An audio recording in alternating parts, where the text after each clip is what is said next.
L'idée du FIDLEC, c'était tout au début que les deux secteurs de l'assurance et des banques sont réglés de la même manière. À cause du fait que le domaine d'assurance a eu déjà des développements dans ce sens-là, le Parlement a décidé de séparer ces deux secteurs. C'est-à-dire aujourd'hui, FIDLEC s'applique uniquement au côté bancaire et aux produits bancaires. Et selon mon optique personnelle, c'est un désavantage parce que de la côté client, non plus de la côté du conseil, ça sera été une bonne chance en Suisse d'avoir une régulation similaire de tous les deux côtés. Ça manque, mais c'est la réalité aujourd'hui. Pour le conseiller, FIDLEC applique aussi des conditions minimales à remplir, à établir, ce qui concerne les connaissances du marché, c'est-à-dire la formation qui est établie, la formation de base, c'est un point important que doit être maintenu de la côté du conseiller. Et ça demande que chacun qui fait des conseils dans le domaine bancaire doit avoir aujourd'hui aussi une attestation qui est reconnue devant les règles et les conditions du FIDLEC.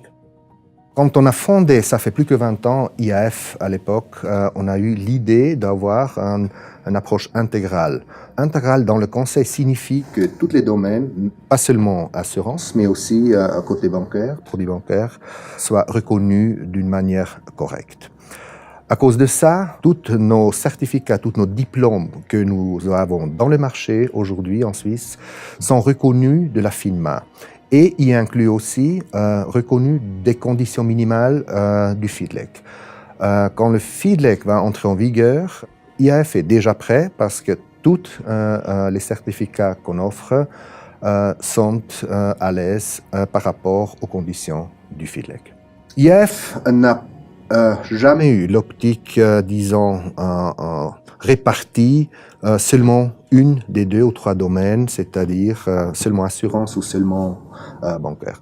On a eu toujours devant soi les besoins du client. Et le client demande une seule chose. Il veut avoir un conseil global dans tous les domaines de l'assurance, de la prévoyance vieillesse, par exemple, mais aussi pour les financements d'un bâtiment, par exemple, des hypothèques. Et dans ce contexte-là, IAF répond parfaitement à ses besoins.